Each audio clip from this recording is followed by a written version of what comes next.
In arid eastern Washington, the Hanford nuclear facility, the most contaminated place in North America, looms over the picturesque Columbia River. This, the Hanford Reach, is the last of the free-flowing Columbia. Here the river is habitat for migratory birds, deer, fish, and endangered salmon. The Hanford Reach, spawning ground for tens of thousands of salmon each year, has the region's best fishing. But despite that large population, the Hanford Reach may threaten the salmon's long-term survival. New evidence shows Hanford radioactivity contaminates the salmon spawning grounds and threatens the river's fragile ecosystem. Cleanup of Hanford's radioactivity is a national priority, which costs almost $2 billion a year. Greg DeBruler is the Hanford analyst and riverkeeper for Columbia Riverkeeper, an organization that works to protect the Columbia River and all life connected to it. Columbia Riverkeeper focuses on Hanford because it's the most contaminated site in North America, and it's the largest single threat to the health, the life, and the well-being of the Columbia River. Carol Woods is a Hanford activist for the Cascade chapter of the Sierra Club, a grassroots environmental conservation organization. Sierra Club's interest in the Hanford Reach is habitat preservation, both for people and for salmon. Norm Buskey is director of the Radioactivist Campaign. TRAC, an organization that conducts radiological surveys around nuclear facilities, studies Hanford's radioactivity in the Columbia Riverbed. TRAC is trying to obtain a factual basis for understanding Hanford's waste in the riverbed and their threat to the salmon. And why we're so interested about Hanford is it also is the spawning ground for the fall Chinook. And so when we think about the Columbia River, we think about the sustainability of life in the Columbia River, and the salmon are just one species that's endangered right now that a lot of people focus their attention on. We're very concerned about the health of the salmon in the Hanford Reach because of the sex changing. It's obvious that they're under stress. Woods is referring to a 2001 University of Idaho study that reported 80% of the Hanford Reach fall Chinook salmon had switched genders, from male to female.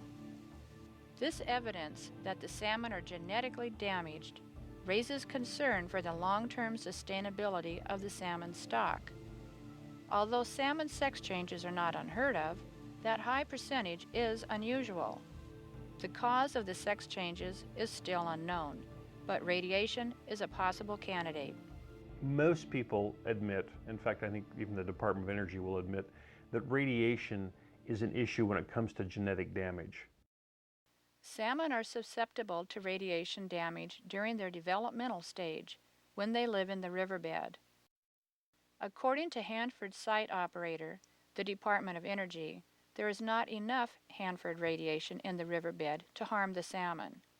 But in 2001, TRAC discovered that radioactive europium-152 of Hanford origin contaminates 60% of the Hanford Reach.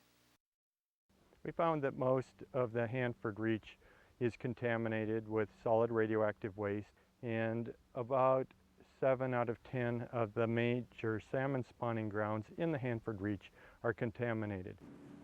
According to TRAC, the europium-152 is the fingerprint of uranium-233, Hanford's radioactive product used in battlefield nuclear weapons. TRAC's follow-up study in 2002 raised concern for the health of the salmon hatchlings, or ELVN. This last year, we confirmed the U-233 waste in the riverbed where the salmon spawn. What we found this year was that it is being released into the riverbed water where the salmon ELVN live. As uranium-233 decays, it releases radium-225 into the riverbed water. Radium-225 is a radioactive element that mimics calcium. This discovery of calcium-mimicking radioactivity continues a disturbing trend in TRAC's riverbed findings. TRAC has identified both radium-225 and strontium-90 in key spawning grounds. Strontium-90 is a bone seeker. It's like if you're deficient in calcium, your body will absorb the strontium much faster. So basically, it thinks that strontium-90 is calcium. The thing is baby salmon, they're growing vertebrates. For instance, they need calcium, and strontium-90, for example, can be taken up in bones mistaken for calcium. TRAC fears the strontium-90 and radium-225 have already harmed the salmon and the Columbia River ecosystem. And the thing about ecosystems is they're like a house of cards. Bill Nye the Science Guy illustrated this. He actually built a house of cards, and he showed how you can pull out a card here and there, and it seems to be all right. And this is how, as we lose species, this is what's happening. But at some point you pull out a card and the whole thing just goes. And that tends to be what happens with ecosystems.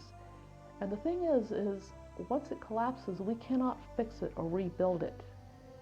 Big question is, nobody's asking that big question. What does it mean for the sustainability of the populations?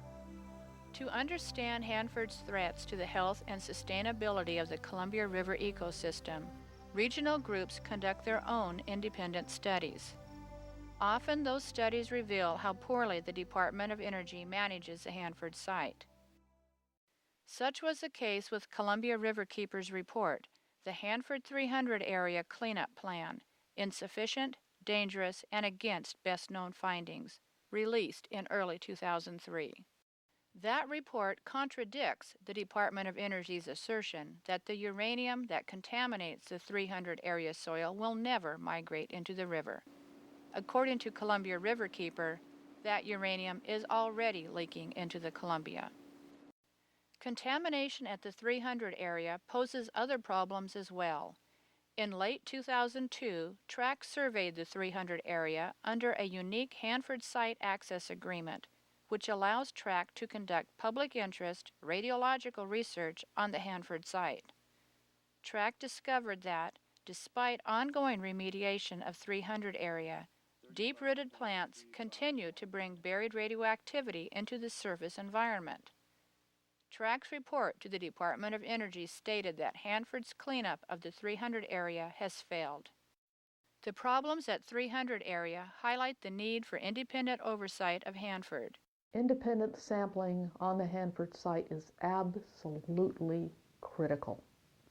There's no way that the Department of Energy wants anybody out there doing independent studies and independent sampling and independent analysis. Because if they do, for some reason, they aren't going to come up with the same conclusions the Department of Energy does. Such was the case with TRAC's 300 area study. What we found at 300 area was radioactive evidence of a complete failure of Hanford's cleanup program. In response to TRAC's study, the Department of Energy has essentially canceled TRAC's access to the site. That is as not okay as something could possibly be. Cutting off independent review, I can't think of anything that concerns me more, that seems more like a cover-up, that leads me to believe that there's something they don't want us to know. There's an old saying, if you don't look, you ain't got no problem. Well, that's exactly what's happened with the Department of Energy.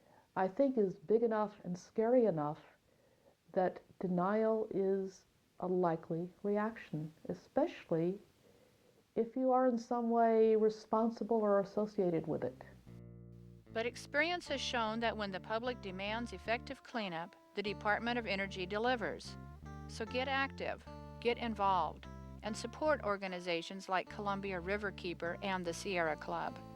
Write letters to Congress in your newspaper and start a dialogue with your friends. United, we can restore the mighty Columbia River for future generations.